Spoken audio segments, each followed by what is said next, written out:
The first white settlers felt the soft, honeysuckle-scented breezes coming off the Blue Ridge and North Mountain, and before them, endless stretches of pack-horse-high grasses, thick with the tangle of scoopernong. That's what they called the sweet grapes that ran riot. What was missing were the great trees and Native Americans. The trees were decimated by fire, the people by disease, warfare, and a 300-year cooling trend that forced them to abandon their once proud villages located up and down the local rivers and streams. This Eden of abundant fishing, abundant hunting, fertile lime-based soils, the result of millions of years of upland runoff, limestone outcroppings everywhere serving as stone tool-making factories, a crazy array of edible wild plants that had been nudged southward by the glacial forms that stopped moving south in mid-Pennsylvania. This Edenic paradise was left behind. The white men named this area the Barrens. Some early chroniclers were, pompous enough to say that no one had ever lived in this Garden of Eden. So wrong.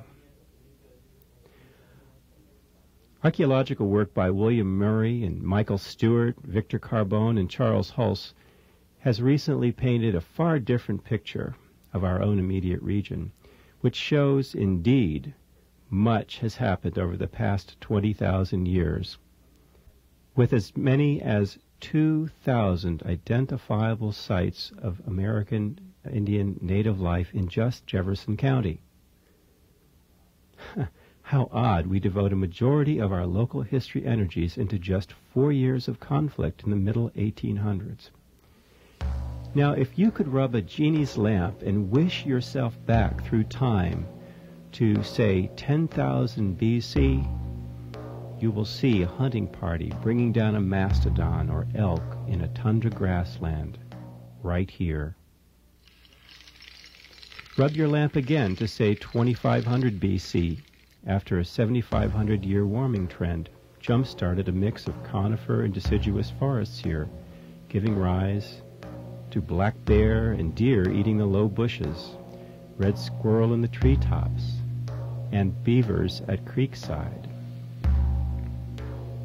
You would see men and women perhaps living in an alluvial fan along the Opequon Creek, hammering out projectile points or collecting pine nuts or berries to be roasted.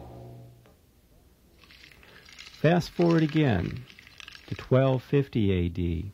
along the Potomac, and you would see today's Glen Haven development, but then a palisaded village of round rectangular huts made from bent saplings.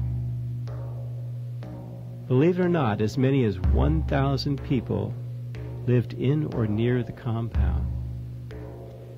Corn is growing. Women are milling the corn into pone.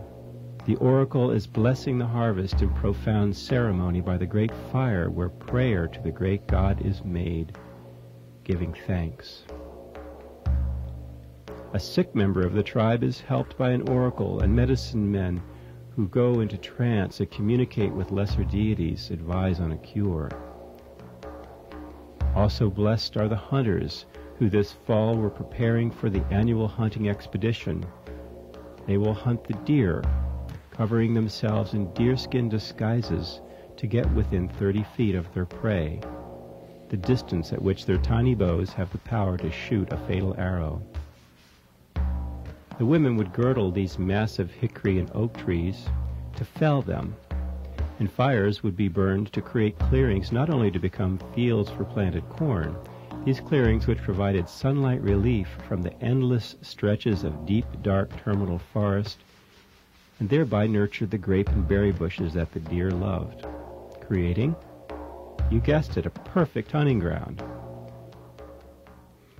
Now, rub your lamp again another 200 years, and right here you would be surprised to see the great villages of 1,000 people each, dotting the upper terraces along the Shenandoah and Potomac rivers every 3 or 4 miles. For so many decades, they've been shrinking and struggling. The weather had been cooling and drying over time, reversing a warming trend that began almost 9,000 years before. Many things.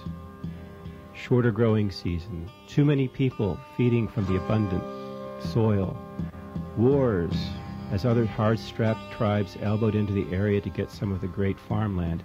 All of this meant migration and fewer people living here. Just the way the first white settlers found Jefferson County and the region in the late 1600s.